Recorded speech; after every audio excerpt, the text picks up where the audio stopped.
C'est fini. C'est ce qui permet de mettre de la variété sur le site.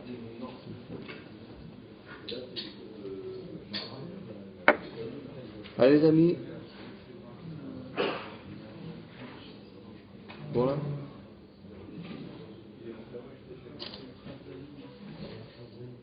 Je suis pas tellement photogène. Allez les amis, c'est parti là pour une petite heure.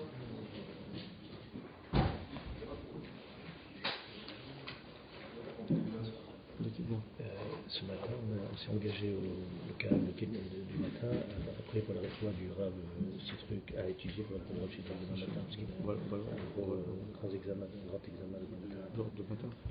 Alors voilà, Rabotai, on va dédier ce cours à la Refoua Shlema de notre maître, Rabbi Yosef Chaim Ben Emma Simcha, que Hachem lui envoie Refoua Shlema. Et parallèlement, on dédie aussi ce cours, Leilou Nishmat Amabjid Ben Chaim Mechaim, Leilou Nishmat Chaim Ben Esther. Voilà. Et donc, donc on va passer un petit moment agréable ensemble, découvrir les secrets de la Torah, partie des secrets, parce que la vérité c'est qu'il y a beaucoup de choses à découvrir. En tout cas, un petit chouïa, un petit machou de la secret de la Torah. Et nous allons attaquer une nouvelle Mishnah, et vous allez voir, c'est hyper agréable et hyper facile cette fois-ci. Et on va bien comprendre le mécanisme de la mitzvah de Hashavat Aveda. Je ne sais pas si vous avez remarqué, vous avez maintenant presque 3 mois, plus de 3 mois, que nous étudions une mitzvah de la Torah. 3 mois pour une mitzvah, à 613 mitzvot, faites les calculs, et on n'a même pas étudié, même pas une goutte dans la mer de cette mitzvah. Mais c'est pas grave, on se lance quand même, on est le peuple on est des gens courageux, on se décourage jamais. Et donc on y va. Donc on va apprendre maintenant une nouvelle facette de la mitzvah de Hashavat Aveda. Et c'est cette fameuse Mishnah qui se trouve dans la page 28. Kafret. Kafret, c'est le koach, la force. On va voir la force de la force de la Mishnah, la force de la Maseret, et la force de la mitzvah.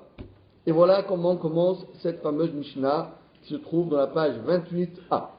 Ve'ad matai hayav le archiz. Alors on voit tout de suite, vous connaissez déjà maintenant, vous êtes suffisamment kafret à Boudalef. Vous êtes de la Mishnah.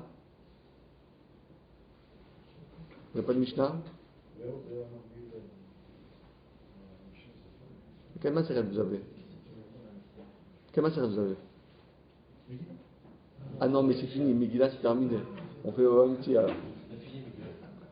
Et donc, je disais, maintenant que nous sommes suffisamment vraiment des hébraïsants, je dis même maintenant des gens du Talmud, donc on sait très bien que quand ça parle en hébreu, ça veut dire c'est une Mishnah. Quand ça parle en araméen, ça veut dire de la Gemara. Donc déjà, Ad Matai Chav Lachiz, c'est de l'hébreu ça. Ad Matai, jusqu'à quand il y a la mitzvah, l'obligation d'annoncer l'objet perdu. Donc on a bien compris que c'est de l'hébreu, donc c'est la Mishnah. Parce que toutes les Mishnayot sont écrites en hébreu. La Gemara est écrite en araméen, mais les Mishnayot sont écrits en hébreu. D'ailleurs aussi, quand vous suivez la Gemara, vous allez voir qu'il y a des passages en hébreu et des passages en araméen. Qu'est-ce que ça veut dire ça? Pourquoi des moitiés en hébreu, moitié en araméen? Réponse. Parce que des fois dans la Gemara, on fait des citations.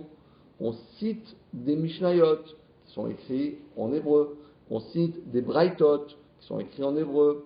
On cite des Toseftot qui sont écrits en hébreu. Donc, c'est-à-dire, les discussions qu'il y a entre les grands maîtres de la Gemara, qui sont appelés les Moraïm, sont en araméen, parce que c'était le dialecte qui était utilisé alors. Mais, alors qu'est-ce qu'ils se faisaient? Ils discutaient. Mais qu'est-ce qu'on discutait? Oui, non, non, oui, non, oui, ça c'est pas une discussion, ça. Après on va arriver au mar, là. Non, qu'est-ce qu'on fait dans la Gemara? Tu dis comme ça, alors prouve-le. Toute la Gemara, c'est des preuves. Il y a des antipreuves, des thèses et des antithèses.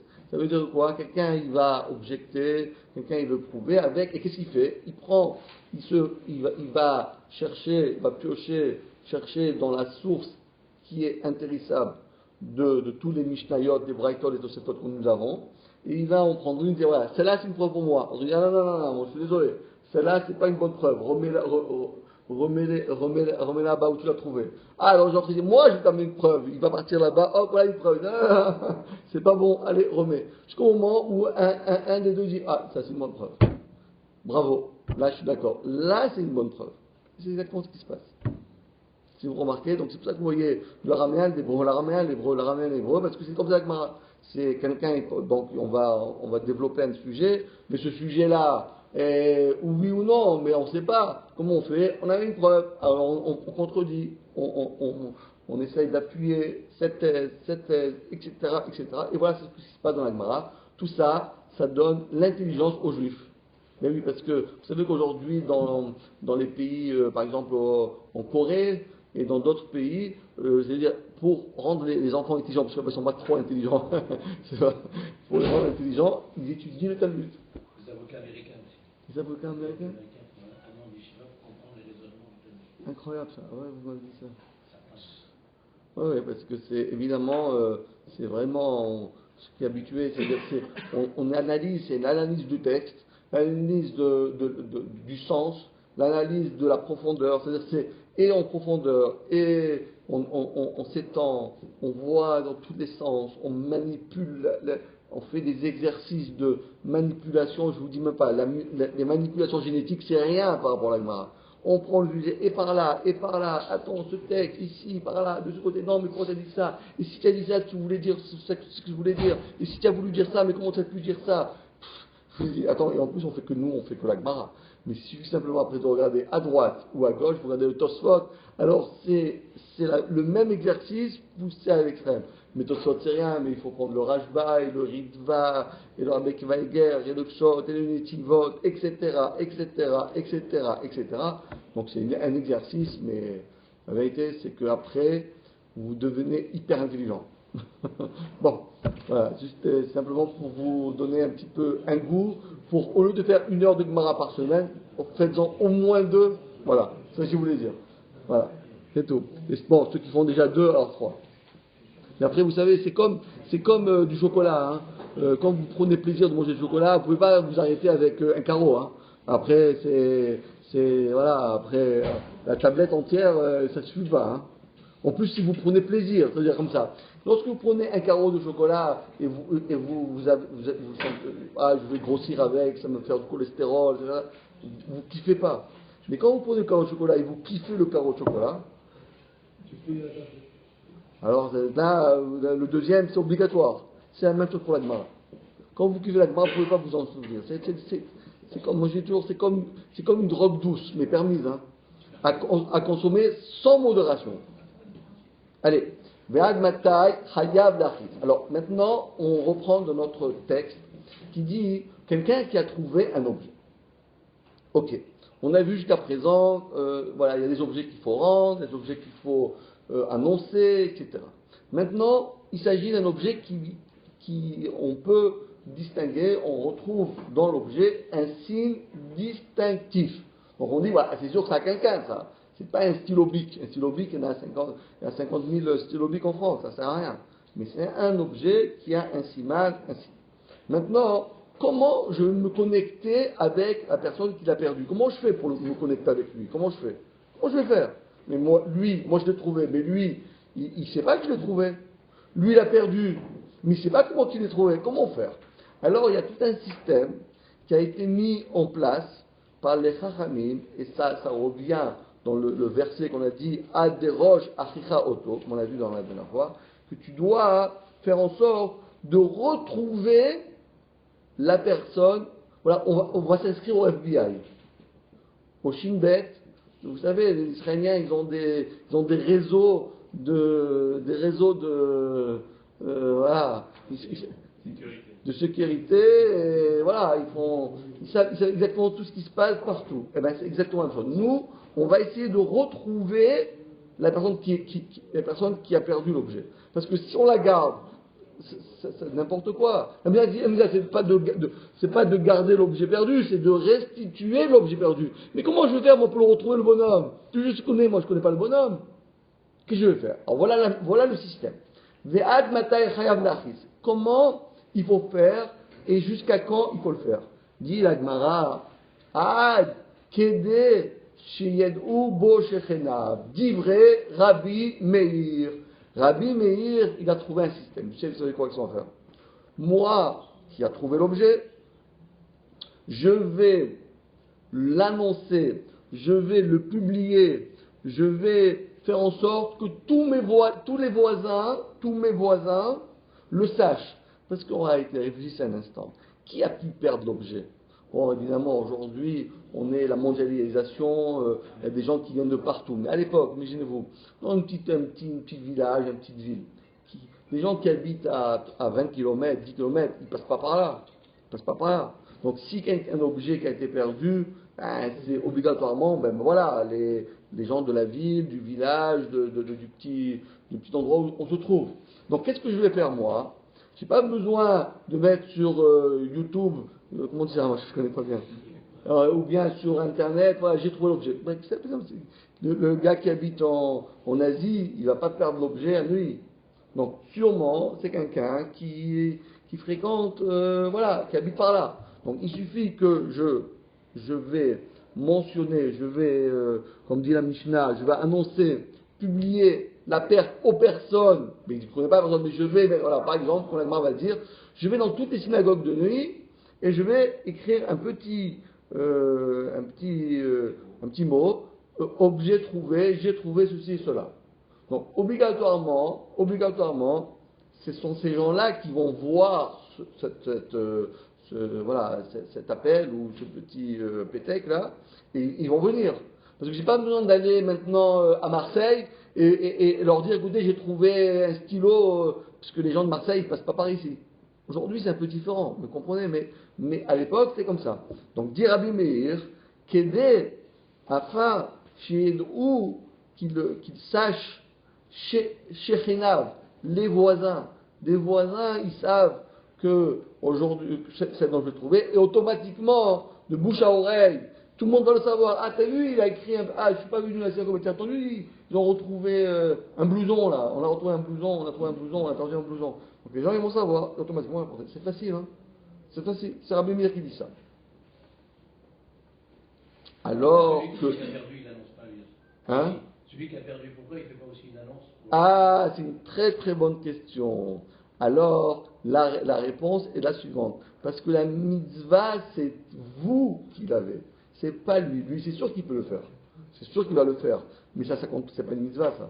Il veut que quelqu'un lui ramène son portefeuille. Merci, bah, évidemment. Mais, quelle est la mitzvah que nous devons faire? Parce que, voilà ce qui est beau.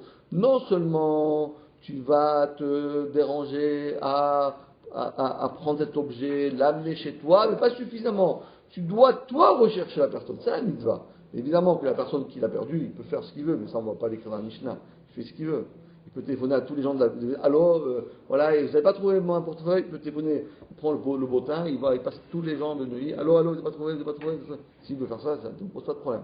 Mais nous qui avons trouvé l'objet, et nous avons, la mitzvah, c'est quoi la mitzvah? Maintenant, Rabbi Yehuda, il est beaucoup plus, on va dire, exigeant. Écoutez bien ce qu'il dit Rabbi Yehuda. Il dit non, ça ne suffit pas ça. Ça ne suffit pas. Pourquoi? Parce que, comme on vient de dire, peut-être qu'il y a un Marseillais qui a passé par là. Bon, c'est vrai qu'ils n'en passent pas beaucoup. Ils n'en passent pas beaucoup des Marseillais. Je parle à l'époque. Hein. Il n'y en a pas beaucoup qui passent. Mais il y a un Marseillais qui est arrivé par là. Et si le Marseillais, il a passé par là, et il a perdu son portefeuille, comment tu vas le retrouver? Bon, tous les gens, tu vas dire, tous les gens de Paris, personne n'est venu te voir. Et peut-être c'est un Marseillais. Et qu'est-ce que tu fais pour ça? Tu vas de mitzvah? Tu t'en fous? C'est quoi cette histoire? Il faut faire ça. Rabbi Yehuda a dit, écoutez, c'est un truc génial qu'il a trouvé, Rabbi Yehuda. Il a dit, comment on va faire? Pourquoi je vais aller à Marseille, je vais aller à Lyon, je vais à Montpellier, je vais aller à Lille, je vais aller à Deauville. Bon, peut-être que ça vaut la peine d'aller à Deauville, si déjà elle va à Deauville. Mais bon, qu'est-ce qu'il va faire? Alors, Rabbi Yehuda, il a trouvé un système, mais c'est génial. Il a dit, comment je vais pouvoir interpeller tous les juifs du monde? Vous savez comment on fait? On va à Jérusalem. Voilà, presque. Et à Jérusalem, qu'est-ce qui se passe là-bas? N'oublions pas que Dieu, Hachem, nous a donné la mitzvah 3 fois dans l'année de monter à Jérusalem et de rester là-bas minimum une semaine. Une semaine, 8 jours. Pourquoi? Parce qu'il y a une mitzvah de Sukkot, il y a une mitzvah de Pessah et Shavuot. Donc, imaginons-nous que, ok, j'ai dit les gens de ma synagogue n'ont pas trouvé, voilà, j'ai dit les gens de ma ville, de mon patelin, personne n'a trouvé. Mais peut-être c'est quelqu'un qui habite à Haïfa, peut-être c'est quelqu'un qui habite à Beersheba, peut-être quelqu'un qui habite à Ranana, ou bien à Neharia, ou bien à Bnei Brak. Comment je vais faire, moi? Je vais aller partout? Je peux pas. Non. Tu vas à Jérusalem, à Pessah. Tout le monde est là, mais il y a tout le monde. Il y a les Marseillais, il y a l'OM, il y a le PSG, il y a tout le monde est là, tout le monde. Il n'y a pas un juif qui n'est pas là. Pourquoi? Parce que ça sort, tout le monde est là. Et imaginez-vous un peu, moi je dis toujours, c'est quelque chose d'invraisemblable. Imaginez-vous qu'est-ce qui se passait à l'époque, hein? À Pessah, tous les juifs arrivent à Jérusalem. Ils ne venaient pas tout seuls, hein. Ils venaient avec leurs femmes, leurs enfants, les papis, les mamies, les tontons, les tatas. Mais imaginez-vous, c'était mamache, c'est pas comme la Birkat Kohanim de Neila, c'est 50 fois plus. Et qu'est-ce qui va se passer? Imaginez-vous, Netanya, pas âme qui vive. Il y a quelqu'un? Personne. Vous allez à Haïfa, il y a quelqu'un? Personne. Vous allez à Bnei Brak, fermé. Tout est fermé. Imaginez-vous un système comme ça. Imaginez-vous, il n'y a plus personne. Pendant une semaine, il n'y a plus personne. Pourquoi? Parce que les gens, ils faisaient la Torah. Donc on est en Israël. Tout le monde fait sur les mitzvot. Donc on se retrouve où tous les juifs se concentrent dans un endroit et il n'y a plus personne. Plus personne. Et qu'est-ce qui se passe? Alors, quand je suis, moi, à Jérusalem, à Pessah, on peut faire des super affaires d'ailleurs, hein. C'est ça les salons. D'où ça vient les salons? Salon de ça. Ouais, c'est là-bas, hein. Comment ça, vous avez des business? Dis-moi, qu'est-ce que tu vends là-bas? Viens chez moi, là-bas, à Haïfa. Et comment vous allez? Comment à l'époque? Comment je vais aller à Haïfa? Les gens, tout le monde se connaissait en réalité, hein. C'est comme ça. Si vous rencontrez tout le monde, 3 fois par an, passez une semaine ensemble, ben, automatiquement, après X temps, vous connaissez pas mal de personnes en tout cas. Mais ça pose un problème, hein. Pourquoi? Ça veut dire que celui qui a perdu ne fera jamais Yehush avant 1 an et 7 jours. Parce qu'il se dit Exactement. à Jérusalem. Exactement. Non, mais c'est l'inverse. Ce que vous dites, c'est très bien, mais c'est l'inverse. Très bien, mais c'est l'inverse. C'est le contraire. Comme en général, quelqu'un espère retrouver l'objet perdu, ça lui prend 1 an. D'où est-ce qu'on sait que ça prend 1 an? Parce que les gens, en général, rappelez-vous, on dit pourquoi Hachem nous protège quand quelqu'un il a perdu quelqu'un de cher. Pendant 1 an, il fait Kaddish. 11 mois, et après il refait. Bon, en tout cas, il est en Avelout, il en deuil pendant 1 an. Pourquoi 1 an? Et pourquoi pas 12 mois? Pourquoi pas 10 mois? Et pourquoi pas 13 mois, et 14 mois, et 15 mois? Pourquoi? Parce qu'on a dit, la Torah elle connaît la psychologie humaine, elle dit après 1 an, les gens ils oublient. Pendant 1 an, on est encore touché, très touché. Après 1 an, c'est sûr qu'on se rappelle, c'est pas qu'on a oublié, on n'oublie pas, mais on est moins touché. Alors, c'est ce que Rabbi Yehuda il a dit. Rabbi Yehuda, il a dit, de toute façon, quand j'ai pas de mon portefeuille, peut-être qu'il le retrouvé, peut-être parce qu'il l'avait retrouvé. Je vais donner 10 euros à Koupataïr. Ça marche, hein, ça. Faites-le, hein, ça marche, je vous dis, en parenthèse. Quand vous avez dans un objet, quelque chose, vous avez besoin de quelque chose, dites, je donne 10 euros à Koupataïr. Vous pouvez donner plus, hein, j'ai 10, mais 10 à, bon, moins qu'1 million. Donnez un peu moins qu'1 million, entre 10 et 1 million. Ça marche. Tout ce que vous voulez, vous avez besoin de quelque chose, donnez Koupataïr 10 euros, 20 euros, 50 euros. Ça marche, hein, je vous dis que ça marche. Donc, qu'est-ce qui va se passer? Au bout d'1 an, j'ai cherché, au bout d'1 an, ça y est. Au diable avarice, comme on dit. D'accord?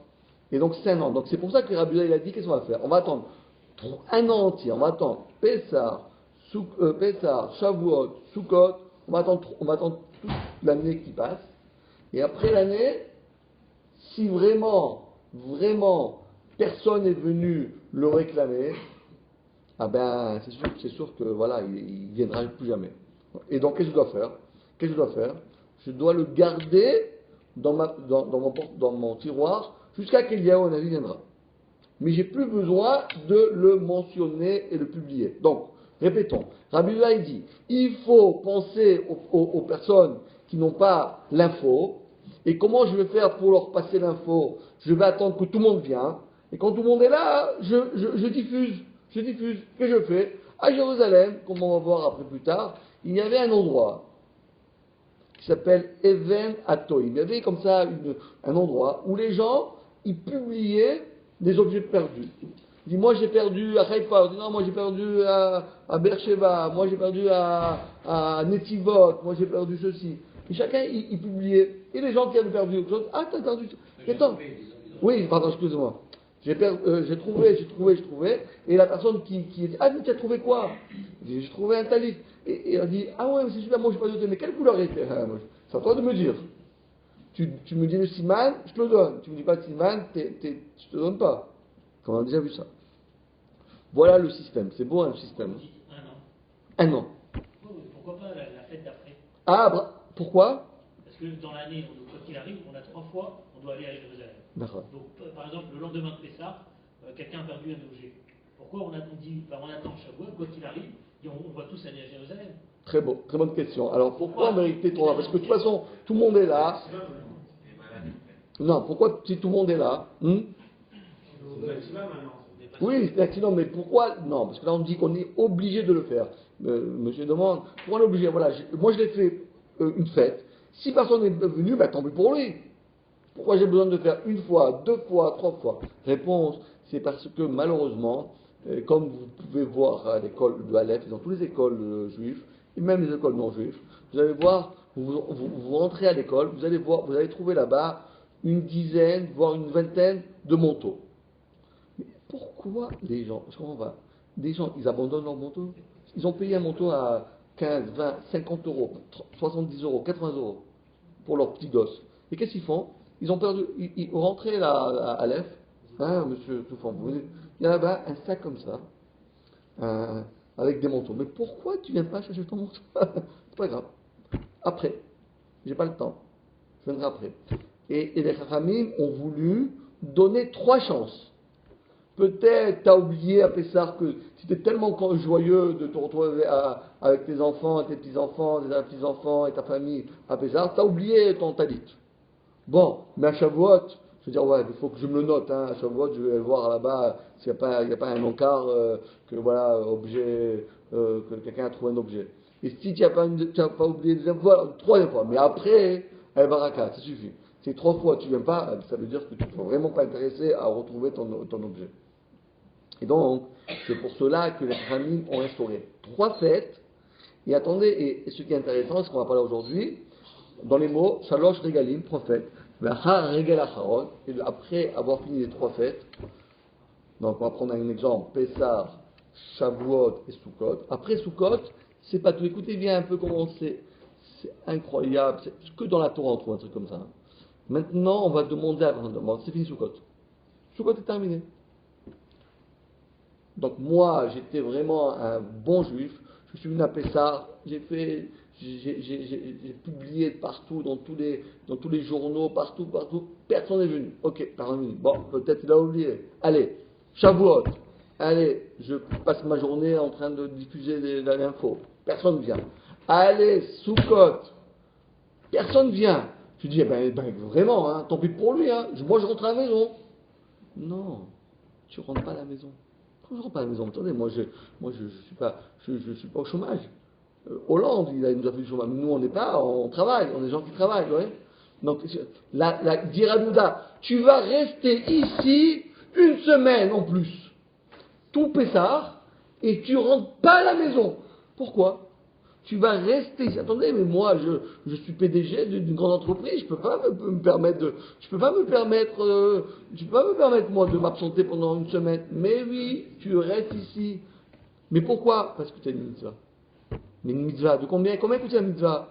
Elle coûte 50 euros. Moi, à chaque jour que je suis pas là, je perds 500 euros. Pas 500, 5000 euros. Pas grave. Tu perds 5000 plus 5000 multiplié par 7, mais tu vas rendre ton portefeuille au bonhomme de 50 euros. Dis, écoutez, moi je suis prêt à lui donner 500 euros, la qu'il laisse tranquille. Mais oui, mais tu ne sais pas qui c'est. Donc les Chachamim ont dit, tu dois rester. C'est pas incroyable ça, vous entendez un peu ça? Tu dois rester ici. Pourquoi faire rester? Parce que la personne qui a perdu l'objet, il se peut, il a entendu, mais ça lui a pas fait tilt. Ça lui a pas fait tilt. Voilà, et par exemple, il dit, perdu mon talit. Mon talit, on a tellement, moi je fais pas attention. Et après, il rentre chez lui à la maison, ça lui prend 3 jours pour rentrer à la maison, il dit, ça me dit, écoute, mais qu'est-ce qu'il t'a dit là, le bonhomme là, quand il passait là, tu te rappelles quand tu as passé là-bas, il disait que celui qui a perdu un talit, mais tu ne sais pas que tu as perdu un talit. Ah ouais? J'ai complètement oublié. Attends, ne bouge pas, je retourne, je cours pour lui, pour aller le chercher. On a demandé à chaque juif, comme le millionnaire, comme le petit juif qui gagne le SMIC, et peut-être moi, de rester, attendre que peut-être il y a quelqu'un qui 3 jours pour rentrer à la maison, qui vérifie, ah oui, mais c'est vrai, j'ai pas de talit, mais je croyais l'avoir retrouvé, mais en fin de compte je l'ai pas. Hop, 3 jours aller, 3 jours retour, et le jour pour le rencontrer. Donc il faut attendre 7 jours. Moi j'attends comme ça. Au moins qu'il y a le cas, moi j'ai fait ma mitzvah. Imaginez-moi, après 7 jours, il n'est pas venu. La personne, il attrape une crise, quoi. Il dit, attends, j'ai attendu 7 jours, il n'est même pas venu. Mais c'est pas grave. Qu'il vienne ou qu'il ne vienne pas, c'est pas grave. J'en sais que tu fais la mitzvah. Voilà ce qu'il a dit Rabbi Yehuda. L'importance de l'objet, on doit faire la même procédure. La même procédure. Très peu de valeur. Même. Une mitzvah, ça n'a pas de prix. Vous le savez mieux que moi. Ça n'a pas de prix. On peut s'appliquer cette mitzvah aujourd'hui alors. Hmm? On peut la faire cette mitzvah aujourd'hui. Non, aujourd'hui on ne fait plus ça, parce qu'il n'existe plus ce système. On va voir après dans la Gemara, aujourd'hui, la seule chose qu'on fait, parce que tout ça, on habite avec des gens qui ne font pas la mitzvah, des non-juifs. Donc nous, qu'est-ce qu'on fait aujourd'hui? C'est pas besoin de faire tout ça. On écrit dans les synagogues aux alentours, c'est tout. Bah, à l'époque, c'était comme ça qu'on se faisait. Et si la personne ne vient pas, on dit qu'on attend que la Navi vienne. Ah oui. Et tout ça, après tout ça, c'est pas qu'après, au moins j'ai gagné mes 50 euros. Non, les 50 euros, tu peux pas les prendre. Jamais tu les prendras. Tu les donneras à tes enfants en héritage, et eux aussi ils devront les garder, et les petits-enfants, les arrière-petits-enfants, les arrière-petits-enfants, les arrière-petits-enfants, les arrière-petits-enfants, jusqu'au le Mashiach il vient. J'espère qu'il viendra déjà, parce qu'il reste plus beaucoup de temps, il viendra, c'est sûr. Alors dit la Mishnah, Kedé chez Yeler de Beto, afin qu'il retourne chez lui à la maison, Shlosha, 3 jours. Viarzor, Shlosha, qui revienne 3 jours. Viachiz, Yom Echad, et qu'il annonce le dernier jour pour qu'ils se rencontrent l'un avec l'autre et qu'ils puissent communiquer, voilà l'objet, voilà moi j'ai trouvé, etc.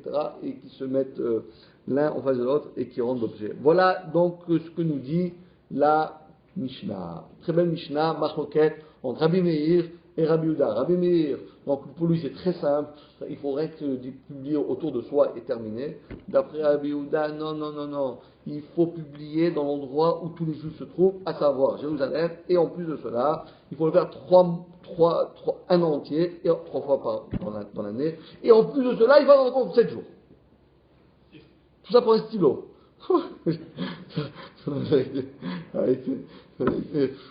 Pour un stylo, j'ai pas le temps. Mais voilà le problème. C'est qu'aujourd'hui, on vit dans un monde où on n'a pas le temps. Mais la Torah, elle a dit, le temps, tu dois le donner pour autrui. Aujourd'hui, allô, j'ai pas le temps pour vous, monsieur, j'ai pas le temps. Bon, j'ai pas le temps de vous parler, j'ai pas le temps. Vous prendre rendez-vous, bon, venez dans 3 mois. Attendez, je vais vous dire, dans 3 mois, vous avez compris, tac. Dans 3 mois, vous recevez un SMS. J'ai pas le temps de vous parler, j'ai pas le temps. C'est quoi le jour du problème? J'ai pas le temps. Quelqu'un, il a le temps? Celui qui a le temps, il a besoin. Il n'a pas le temps, il a le temps. Donc, qu'est-ce qui se passe? Mais la Torah a dit, il faut avoir le temps. Pas pour des bêtises, pour autrui, pour ton copain, pour ton ami, même si tu ne le connais pas. Tu dois avoir le temps. Prends le temps pour lui. Ça, c'est une grande leçon. Allez, on y va. Gemara, Tana, on nous a enseigné dans la Mishnah, Shrene Aveda. Ça veut dire quoi les Shrenim? On a dit les Shrenim, les voisins. Alors au début, la Braïta dit les Shrenim de la Aveda. Les Shrenim, les voisins de celui qui l'a trouvé. Combien c'est écrit là? Ma demande, Ma Shrena Aveda, mais qu'est-ce que tu entends par voisin de l'objet perdu? C'est ça, les voisins de l'objet perdu. On ne connaît pas la personne, les voisins de la personne qui a perdu. Mais je ne connais pas la personne, je ne peux pas savoir ses voisins. Ah, bravo, ça c'est la réponse. C'est facile, ouais, c'est facile. Vous l'avez trouvé tout de suite. C'était une énigme, mais une énigme facile. Il m'a dit, qu'est-ce que ça veut dire? Ilima, si tu veux me dire, Shechenim de Balaveda, qu'il s'agit du propriétaire, des voisins du propriétaire de l'objet perdu. Mais tu dois aller publier chez les voisins de la personne qui a perdu l'objet. Mais on va pas dire, mais je comprends pas.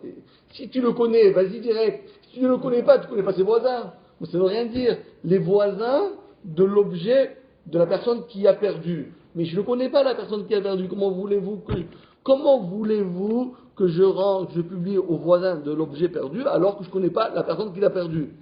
Donc on va dire, dans les mots, il y a d'aller, s'il le connaissait vraiment, l'isoul, qu'il aille, veheder, nele, qu'il lui rende. S'il le connaît, qu'il aille lui rendre. Et donc, qu'est-ce qu'on est obligé de dire? Et là, shrené, c'est quoi les shrenim d'Aveda? Pas les shrenim du Baal Aveda. Les shrenim, makom shrenim, c'est le beau Aveda. L'objet, dans l'endroit où tu l'as trouvé. Parce que si tu l'as trouvé, voilà, la rue Garnier, je parle à l'époque, je dis, la rue Garnier, tu n'as pas besoin d'aller aux Champs-Élysées. Parce que les gens de Champs-Élysées, ils ne passent pas par là. Je parle à l'époque, je parle. Ils ne passent pas par là. Et si tu les as trouvés dans une autre rue Victor Hugo, tu n'as pas besoin d'aller au 19e, parce que les gens du 19e, ils ne passent pas par là. Donc où tu vas, dans la rue où tu l'as trouvé, ben, tu vas dans les synagogues à côté, tu mets dans les trucs, ben, là, c'est là-bas, c'est eux, c'est les gens qui passent par là-bas. Ah, peut-être il y a une personne qui a passé par là, par inadvertance, et qui a perdu l'objet. Rabbi Meir dit, pas besoin. Pas besoin, parce qu'on va d'après le Rov. Le Rov, on va dire sur les passants, on va prendre un exemple. Il y a sur 100 personnes, il y a 95 personnes qui sont des gens qui habitent dans les alentours. Il y a 5% de personnes, 5 personnes qui passent sur 100, en tout 5% de personnes qui viennent de l'extérieur. Bon, c'est sûr que ça provient des 95%. Ça, c'est l'avis de Rabbi Meir. Il dit, on n'est pas besoin d'être rochèche, le mi-août. Peut-être c'est quelqu'un qui habite, allez savoir, au fin fond dans un pays lointain. Pas besoin d'être rochèche. Excusez-moi, mais il n'y a pas de notion de temps là. D'après Rabbi Meir? Oui. Non. Non, parce que on n'a pas besoin de temps parce que c'est les gens des voisins. Donc les voisins, parce que c'est auto. C'est-à-dire si on met une petite étiquette sur les voisins et on dit on va laisser cette étiquette, on va laisser 3 mois, on va laisser 1 an, on va laisser combien de temps? Non, parce que comme c'est à chaud, les gens se rappellent. Dans Rabbi Yehuda, pourquoi il a dit 3 fois? Parce que imaginez-vous que la personne, elle a perdu à Sukkot, après Sukkot. Quand est-ce qu'on va, la première fois, elle va voir apparaître à Pessah, 6 mois après. Alors il faut donner la tête, hein. Est-ce que vous vous rappelez, vous, ce que vous avez perdu il y a 6 mois? Oui et non. Donc ça ne va pas vous faire tilt. Donc si c'est à chaud, c'est automatiquement, la personne, on va retrouver. Mais s'il va attendre 6 mois pour avoir une chance de le retrouver, d'accord? Donc c'est pour ça que Rabbi Yehuda dit, si on attend 6 mois pour annoncer, la personne, premièrement, elle risque d'oublier une fois, elle risque d'oublier 2 fois, voire 3 fois, max. D'accord? On va quand même attendre. Donc on va essayer de tout faire pour lui rendre. Mais c'est sûr que plus on attend, plus la personne, parce qu'il y a des personnes en vérité qui disent, je l'ai perdu. Hein. 1 mois, 2 mois, 3 mois, je l'ai perdu. Il y a des gens qui sont coriaces et qui disent, non, je vais le retrouver 1 mois, 2 mois, 11 mois, 12 mois, il n'a pas perdu. Donc c'est ça la marocaine. Ça veut dire que quoi? En hébreu, ça donne quoi? D'après Rabbi Meir, on n'est pas chochesh la miout. On ne craint pas les cas exceptionnels. D'après Rabbi Yehuda, tu dois prendre en considération, tu dois atteindre tout le monde, les 100%. Tu dois faire un parcours sans défaut, tu dois atteindre tous les gens qui ont passé par la rue Garnier. Alors qui c'est ce des gens? Alors il y a 95% de gens qui habitent dans la rue Garnier, mais il y a 5% qui peuvent venir de tous les pays, toutes les villes d'Israël, tous les pays du monde. Comment tu fais pour ces 5%? Comment tu fais? Comment tu vas les atteindre? Comment tu fais? Tu sais comment tu fais? Tu vas à Jérusalem. Parce que là-bas, ils seront là-bas, sûr. Donc on va dire, qu'est-ce qu'ils cherchent la personne? Rabbi Yehuda, qu'est-ce qu'ils cherchent? Ils cherchent rien que les 5%. Vous comprenez ça? Donc d'après Rabbi Meir, lo choshesh la miout, d'après Rabbi Yehuda, choshesh, c'est-à-dire il craint le miout, même le cas extrême, les cas exceptionnels qui sortent de l'ordinaire. Voilà, allez, on y va. Rabbi Yehuda Omer, comme on a dit, Rabbi Yehuda il a dit, donc il faut attendre 3 fêtes et 7 jours. 3 pour l'aller, 3 pour le retour, et le 7e jour, évidemment. Alors la Gemara, elle dit, qu'est-ce que ça veut dire? Tu me dis maintenant, écoutez, parce que c'est très intéressant, parce que c'est très sympathique cette Gemara. C'est-à-dire quoi? C'est-à-dire que quand la personne, elle sort de Jérusalem, pour rentrer chez elle, le maximum, c'est 3 jours. D'accord? 3 jours l'aller, 3 jours retour. Et après, pour se rencontrer. D'accord? Donc ça veut dire que si on prend Jérusalem comme le centre, c'est le centre du monde, et la vérité c'est comme ça, et vous faites un périmètre de 3 jours de marche autour de Jérusalem, vous arrivez à l'endroit le plus éloigné d'Israël. Donc ça veut dire, si vous marchez de Jérusalem, que ce soit du nord au sud, de l'est à l'ouest, vous allez atteindre les frontières de la terre d'Israël. Sur la Gemara dit, ah oui, attention, c'est mini-Israël, là, c'est le mini-Israël. Là, on a pris vraiment on a ce que Netanyahu veut faire, quoi. Il veut visser, tu vois. Allez, on fait encore plus. Déjà, il n'y en a pas beaucoup, alors en plus, on en peut aussi. Le Pâques. Alors, la Gemara dit, c'est pas vrai, on remet nous. Il y a une question. Quoi? De Jérusalem, 3 jours de marche et c'est terminé. Mais c'est pas vrai ça, parce que rappelez-vous ce qu'on avait étudié dans Maseret Ta'anit. Dans Maseret Ta'anit, on a fait la chose suivante. On a dit que si Chazvé Shalom, la pluie ne tombe pas en Israël, alors nous, on ne dit pas, bon, les météos, on va dire réchauffement climatique. C'est n'importe quoi. Non, c'est pas le réchauffement de la planète. C'est quoi? C'est la vérote. Fais tchouva. Tu verras, il y aura de la pluie. Tu verras. Et qu'est-ce qu'on fait? On jeûne. On va jeûner. Tu jeûnes, ça marche. Parce que, vous savez, aujourd'hui, il y a beaucoup de gens, ils veulent la médecine. Alors on va consulter la médecine, traditionnelle. Après, alors on va aller à l'acupuncture. Après, on va faire les plantes. Après, on va faire ceci, on va faire ça. On a fait tous les médecins possible, imaginable, tout n'est pas non plus. Hein. Qu'est-ce qu'on fait? Bon, ça dit comme ça, marche loquette, je dis comme ça, mais on n'a pas fait l'essentiel. Mais l'essentiel c'est quoi? L'essentiel c'est qui donne la réfoua chez les mains? C'est Hachem. On a tout fait sauf Hachem. On s'est trompé quoi. Bon, c'est bien, il faut le faire parce qu'on est obligé de faire, on est obligé. Parce que Hachem il a dit dans la paracha de la semaine, la paracha de Mishpatim, Verapo Irapé, c'est obligé. Mikan, disait le Rav Galinsky. Il dit Mikan, Shnitna Rishut, les Rofé, les Rafot. Mikan, ça veut dire que tous les diplômes de la Sorbonne, tous les diplômes qu'il a eus, ça ne sert pas. C'est qui donne le diplôme? C'est Hachem. Mikan, moi je donne le diplôme. Moi je te dis que tu peux faire. Mais sans que Hachem dit, tu ne peux pas. Ça ne marche pas la médecine. La médecine, elle ne marche que parce que Hachem veut. Si Hachem ne veut pas que ça marche, ça ne marche pas. Donc la Mishnah nous dit que la pluie, elle est directement liée avec les prières et les ta'aniyot que le clan d'Israël faisait. Et donc, la Mishnah, dans Ta'anit, elle nous donne tout un système, comment c'est fait. Et il y a des dates, c'est trop beau, parce qu'à l'époque, on était connecté avec Hachem. C'est-à-dire que s'il ne pleut pas ce jour-là, ça ne va pas. Il y a un jour fatidique, c'est obligé qu'il pleut, obligé. Parce que s'il ne pleut pas, ça ne marche pas, il y a un problème. Vous savez, comprenez? À l'époque, bon, il pleut, voilà, aujourd'hui, bon, c'est une année très, très pluvieuse. Non, c'est pas comme ça. Il y a des dates. Il y a des dates fixes. On était connectés avec Hachem. Les gens, ils vivaient avec Hachem. Et donc, qu'est-ce qu'ils disaient? Beshlosha, Bema Cheshvan, Shoem Tekshami. Le 3 Cheshvan, on demande à Hachem la pluie et il doit pleuvoir.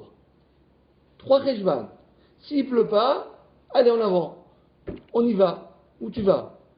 ben je vais aller voir Monsieur Obama pour que tous les trucs tous les gaz d'effet de serre, ils diminuent aux États. Mais non, laisse les serres des Américains, t'en as rien à faire de ça, c'est pas ça ton problème. Tu fais une bonne fila, un bon télim bien chaud, avec un bon café chaud, ça va ensemble, ou bien un thé pour ceux qui aiment le thé, et tu verras, ça marche mieux. Le 3 Rejvan. Rabban Gamliel Omer Beshivabo. Non, pas le 3. 3, c'est trop exagéré. C'est trop tôt encore, c'est pas encore vraiment l'époque des pluies. Il faut faire le 7 Rejvan. C'est comme ça qu'on fait aujourd'hui. Pourquoi le 7 Rejvan?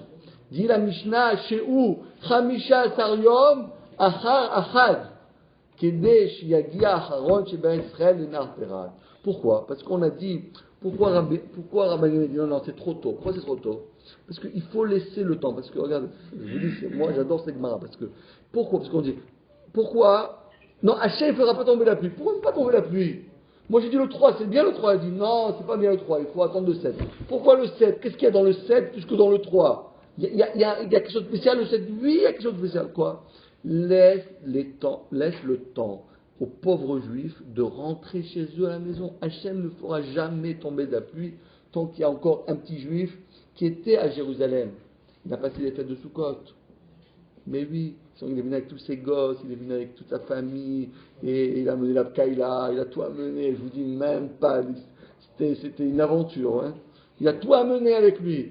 Et maintenant le pauvre, il doit rentrer chez la maison. Imaginez-vous, il prend la route, et il y a une averse. Avec tous les gosses, il dit, c'est terrible Jérusalem, je suis allé là-bas, c'était une galère.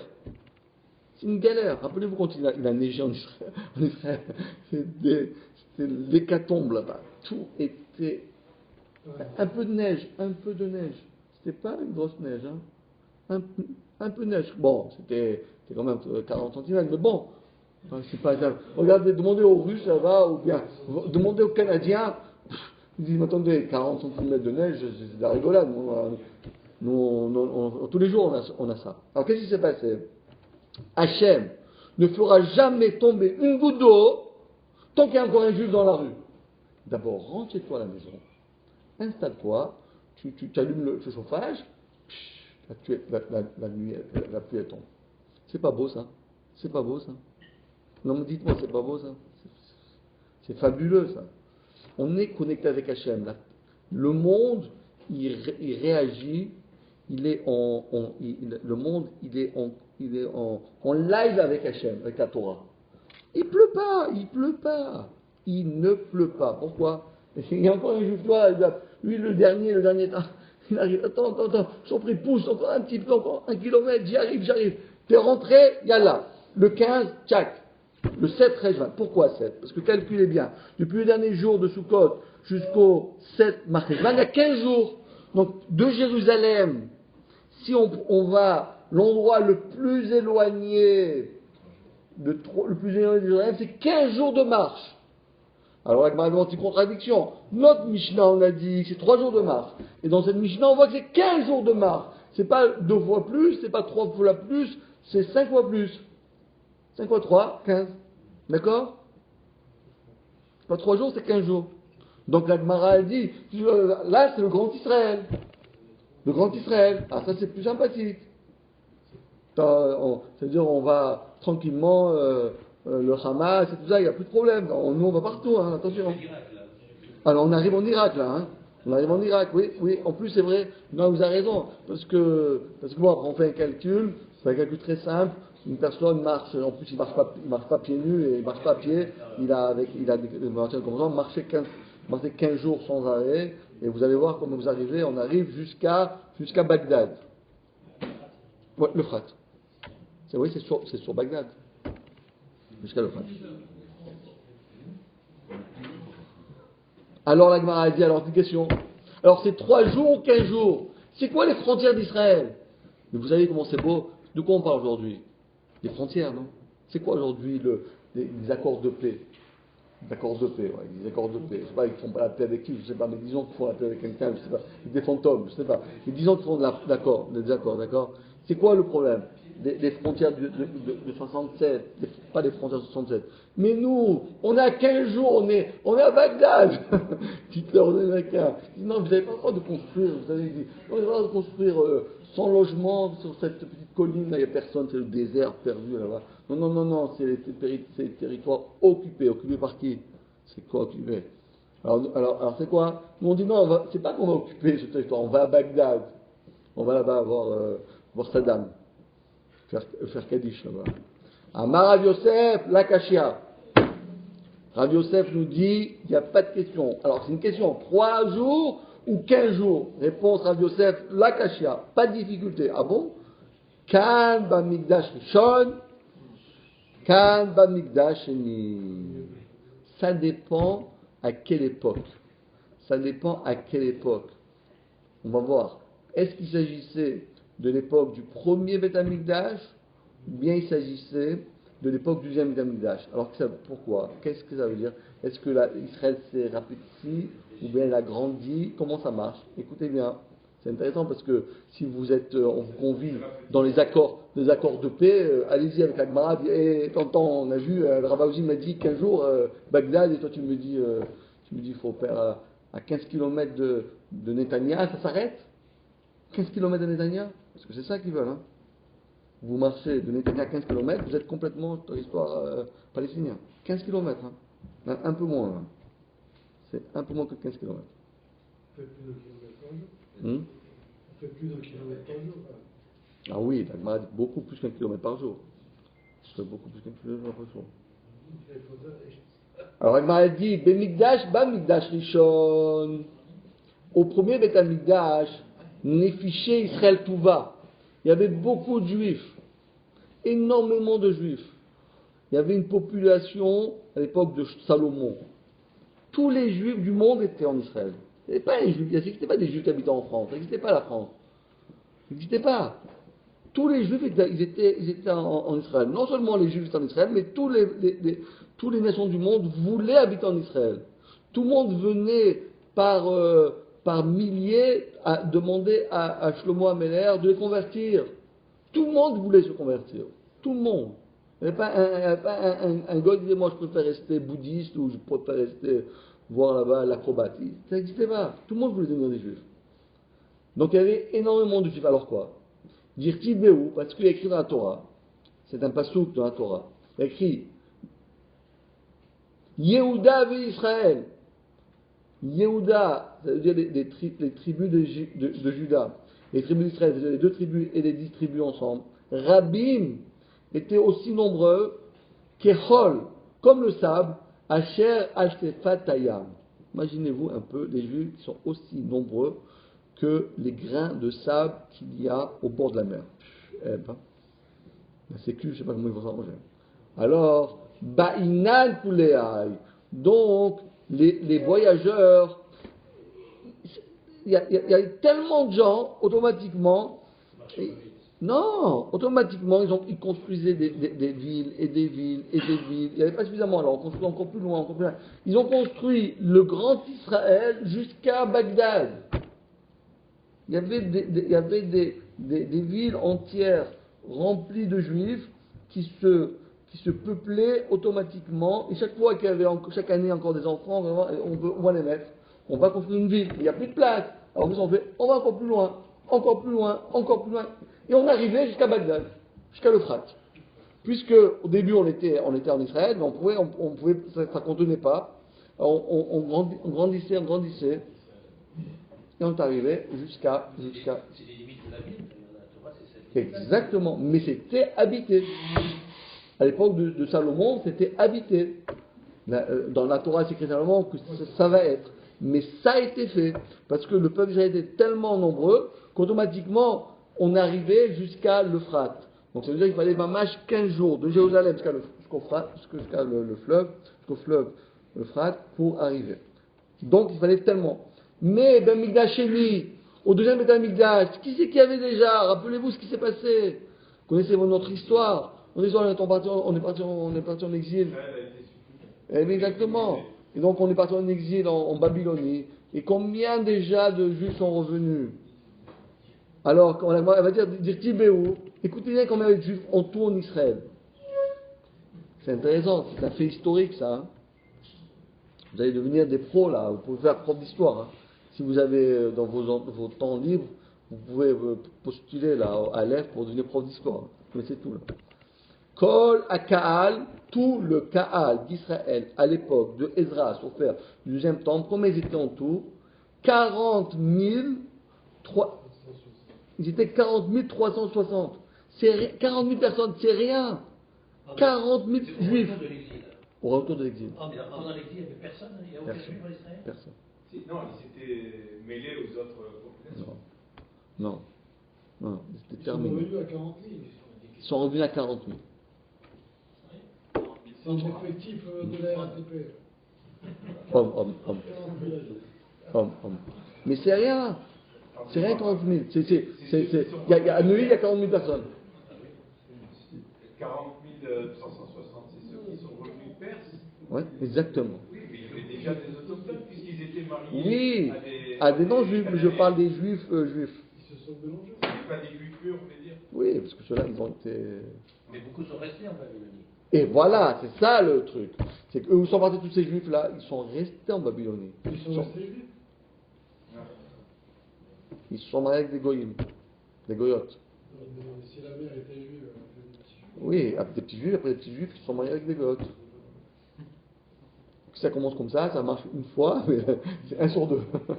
Parce que vous savez, moi je me dis, heureusement ma fille se marie avec un goy. Heureusement, pleure, heureusement, il me dit. Heureusement. Il pleure un coup. Heureusement, parce que et automatiquement, bon, c'est un petit juif, mais ce petit juif, vous savez, il n'a pas beaucoup de chance de se marier avec un juif, parce que si son père c'est un goy, voilà. Espérons. Mais disons, en tout cas, alors donc, imaginons-nous, Israël, c'est vrai, dans la Torah, ça va jusqu'à l'Euphrate. Mais combien il y avait de juifs déjà pour peupler Israël avec 40 000? C'est rien. Donc on va dire, on va habiter à Jérusalem. Alors on va après ouvrir une petite ville à côté. Encore une petite ville, encore une petite ville. Bon, maximum 3 jours. Bon, mais qui c'est qui va aller habiter à Haïfa? Oh, je vais à Haïfa, il n'y a personne là-bas, c'est tellement loin. Puisque l'essentiel c'était la ville où il y avait, parce que les gens ils amenaient les corbanotes, c'était Jérusalem. Les gens ils sont venus habiter autour de Jérusalem.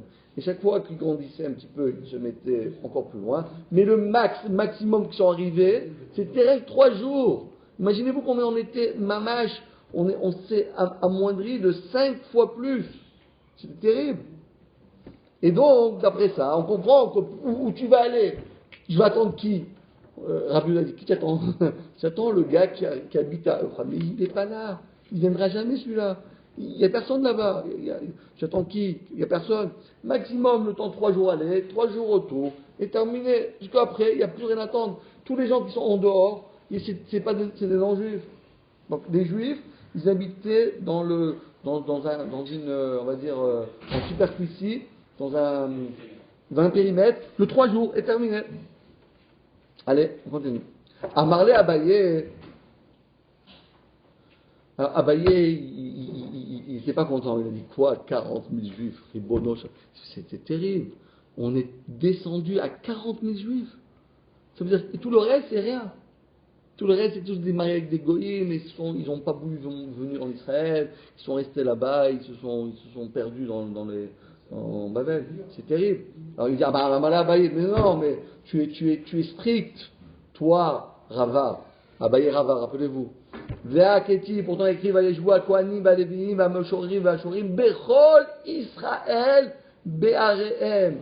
Dans les mots, ça donne les Kohanim, les Leviim retournèrent, et les chanteurs et les gardiens des ports, et tout Israël c'est-à-dire dans leur ville. C'est quoi leur ville? Les villes, qu'est-ce qui se passe? Ah, extinction de lumière. C'est-à-dire c'est fini, c'est ça? C'est ça que vous voulez dire? Que c'est fini? Qu'est-ce qu'il a touché là-bas?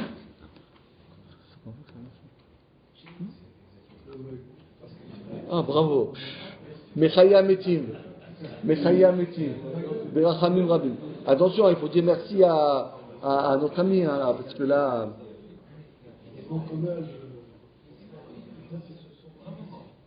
Donc il y a écrit, il s'établit dans les villes, c'est-à-dire que toutes les villes qui étaient peuplées à l'époque du premier Beth Amikdash, tous les villes qui étaient peuplées à l'époque du premier Beth Amikdash, ils ont été repeuplés à l'époque du deuxième Beth Amikdash. Donc tu me dis alors si au premier Beth Amikdash, on est d'accord que les villes s'étendaient depuis Jérusalem jusqu'à l'Euphrate. Alors si c'est comme ça, on voit que même dans le deuxième temple, à l'époque de Ezra Sofer, aussi, tous les gens habitaient aussi dans les mêmes villes. Il n'y a pas des villes qui ont été abandonnées, qui ont été laissées et qui sont restées en friche ou bien qui ont été habitées par des non-juifs. Non, Bechol Harem. Dans toutes les villes, il y avait des juifs. Donc s'il y a toutes les villes juives, beaucoup moins. Alors imaginons-nous qu'on avait une population de 100 000 personnes par ville. Aujourd'hui, on a une population de 5 000 personnes par ville. Mais en tout cas, ils ont occupé tout le territoire. Très peu. Alors chacun, il rentrait chez la maison, il avait 500 mètres carrés. Je sais pas qu'est-ce qu'il faisait là-bas. Pour chauffer 500 mètres carrés, comment vous faites? Imaginez-vous, on vous donne 500 mètres carrés. Comment vous allez? Comment je vais manger, moi 500 mètres carrés, où je vais mettre tout ça? Je suis tout seul, j'ai 500 mètres carrés. Je peux jouer au foot. Ah, aujourd'hui, il n'y a pas de problème, vous dites, hein. Je sais, parce qu'aujourd'hui, les gens, ils veulent 500 mètres carrés. Mais vous savez, plus les gens, ils imaginent qu'avec 500 mètres carrés, ils vont être heureux. Mais c'est pas vrai. Parce que celui qui est heureux avec un petit mètre carré, un petit endroit, il est heureux avec 500 mètres carrés. Mais celui qui n'est pas heureux avec un petit maisonnette, même avec 500 mètres carrés, il n'est pas heureux. Voilà, alors donc, que ça ne marche pas. Et donc, qui va Ndeachi. Alors, comment la réponse? Donc, toutes les villes ils étaient peuplées, ok? Toutes les villes. Très peu, densité de personnes réduite, mais le territoire, il a été occupé entièrement. Donc, en fin de compte, si tu attends que celui-là, il arrive là-bas, ben, il faut attendre 15 jours. C'est vrai qu'avant, il y avait, on va dire, 50 000 qui arrivaient là-bas. Aujourd'hui, il y a 1000. Mais il faut quand même attendre le millième qui arrive là-bas. Donc, la question, elle revient. Alors, pourquoi des fois, tu me dis 3 jours, des fois, tu me dis 15 jours? Mais non. Si le territoire, il est le même, tout a été occupé de la même manière, densité réduite, mais territoire est équivalent, donc il faut attendre encore 15 jours. Alors, quelle est la réponse? Pourquoi on nous dit ici 3 jours, ici 15 jours? Regardez notre... comment il est fort à bailler, hein. Ils sont forts, je vous dis qu'ils sont trop forts. Ils nous dépassent. Qui va le contraire. Écoutez bien le contraire. C'est quoi le contraire? Migdash Rishon. Alors qu'est-ce qu'il a dit?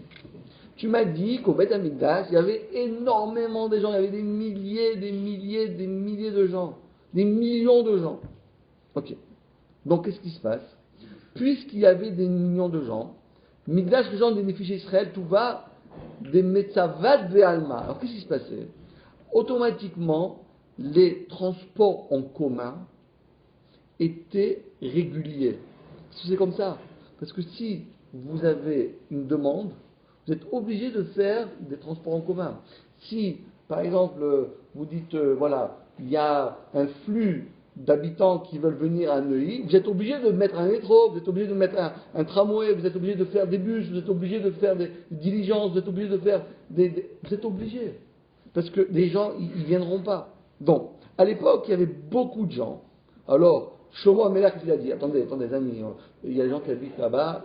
Qu'est-ce qu'on va faire? On va faire qu'il y a des ce que l'Agma a dit, il y a des... Qu'est-ce que vous dites? Des navettes, exactement. Il y a on va organiser le déplacement. Alors, lorsqu'on organise un déplacement, par exemple, au lieu que chacun y trouvait sur sa petite charrette, et mon cheval il est fatigué, et mon âne ne marche pas, et on va se réunir ensemble, on va louer une Mercedes, et on va tous aller en même temps. Vous voyez ce que je veux dire? Donc, ce qu'il dit à Vaillé, du fait qu'il y avait beaucoup de monde, les transports, ils étaient beaucoup plus adaptés, et on arrivait en 3 jours à Jérusalem. Pourquoi? Parce que, évidemment, si vous prenez un moyen de transport qui est adéquat, eh bien, ça va plus vite. Pourquoi 15 jours? Si vous êtes dans votre petit cheval et après votre cheval est fatigué, vous devez vous prendre le cheval sur l'épaule et vous venez à la maison, ça va vous prendre une éternité pour y arriver. 15 jours! 15 jours pour marcher. Mais en réalité, si vous prenez des transports qui sont adéquats, eh ben ça va vite. C'est comme ça qu'elle m'a dit. À l'époque de Shlomo HaMelech, il y avait beaucoup de gens, donc ils sont organisés ensemble pour faire les transports, et donc, Mishtakre Shayarta, ils trouvaient des caravanes, des diligences, qui voyageaient le jour et les nuits, et automatiquement, les voyageurs, d'accord, ils n'avaient pas besoin, parce que de toute façon, même qu'ils dormaient, pas grave, vous prenez le TGV, prenez une couchette, prenez wagon-lit, ça voyage, vous réveillez, vous êtes déjà arrivé. Mais imaginez-vous que vous êtes conducteur de TGV, vous ne pouvez pas vous endormir. Donc vous allez arrêter le TGV, vous allez dormir, vous avez perdu une nuit. Encore une fois, encore une nuit. Après, il faut s'arrêter pour manger. Après, il faut s'arrêter pour faire la tfila. Mais là, pas besoin de faire ça. On fait la tfila dans le wagon. Allez, minyan, à Botaï, le wagon il roule et nous on fait minyan. C'est ce qui s'est passé. Donc dit Shlomo, dit Abaye, le contraire. Dans le premier Beth Amikdash, de toute façon le territoire est le même. Mais comment il est exploité, c'est ça la différence. Le territoire est le même. Il n'y a pas diminué avant et après. Il est le même. Mais la différence, c'est que dans le premier Beth Amikdash, c'était hyper bien structuré les transports. Donc les transports pouvaient se faire avec une grande vitesse grand V. Et puisque c'était une vitesse grand V, on y arrivait tout de suite. En 3 jours, on arrivait à se déplacer de Jérusalem au fin fond de l'Euphrate. C'est normal, parce qu'on prenait, il y avait des conditions qui étaient adéquates. Alors, pendant les fêtes de pèlerinage, on ne devait pas aller à pied? Si, l'aller, pas le retour. Alors oui, mais ça, alors, la distance n'est pas la même. S'il y a 3 jours de retour, il y a plus à l'aller. Oui, non, je veux dire. Pour le Beth Amikdash, la mitzvah de monter à pied, c'est à partir qu'on arrive à Jérusalem, on monte à pied. Mais tout le chemin avant, c'est pas ça. Mais en tout cas, l'aller, on peut prendre, se faire une balade, je vais aller voir des Tanya, je vais me baigner à Tanya, vas-y, il n'y a pas de problème, il n'y a pas de truc. Mais au retour, les gens devaient retourner. Mais ça guide d'ailleurs. Mais par contre, Mikdash Sheni, l'on est fiché Israël tout va. Il n'y avait pas beaucoup de juifs. Vélo, Metzavat Alma, et les gens ne pouvaient pas se réunir ensemble pour acheter un bon cheval, pour acheter une bonne locomotive, pour acheter une bonne manière de se transporter. Et donc, l'homme Mishtakre Shayarta, on ne trouvait pas de caravane. C'est pour ça qu'on a besoin tellement de choses. Répond 3 à Marava. Encore un mot et on termine. On finit ça et on termine. Rava Amar, Loshna Bemikdash Rishon. Voilà, donc on a bien compris. 3e réponse. On a la première réponse qui a fait une vente pour nous mettre un Mikdash et un Mikdash. Et qui avait que le territoire était plus petit que l'autre. 2e réponse, le territoire il est le même. Seulement les manières, les transports n'étaient pas les mêmes. 3e réponse, les transports sont les mêmes. Et le territoire, il est le même. Alors, pourquoi des fois 3 jours et des fois 15 jours? Réponse. Lo kashia, lo shtam midash rishon, shtam midash sheni, lo iprichu rabanan be'aveda yoter midai. En vérité, il fallait attendre 15 jours. Imaginez-vous, pour un stylo, je vais attendre 15 jours. Il va craquer le mec. Je t'en prie, je suis PDG de Renault, je peux pas rester là-bas. J'ai 500 ouvriers, je peux pas. Reste ici, mon vieux. Mais pour un stylo, reste ici. Ah ouais, tu sais quoi? 3 jours. 3 jours, ça suffit. 15 jours pour attendre le dernier. Si lui, il se fait un plaisir d'oublier 3 fois, on lui a laissé un peu de temps, il a qu'à aussi un peu carburer pour rentrer chez la maison. Si, hein? Non, justement, pour la pluie, 15 jours. Pour la pluie, 15 jours. Mais pour la Veda, on lui dit, non, on ne va pas te demander d'attendre plus que ça. Bravo les amis, bravo. Alors à la semaine prochaine, Bezrat Hashem Yitbarach. Voilà. Ah ouais, c'est beaucoup de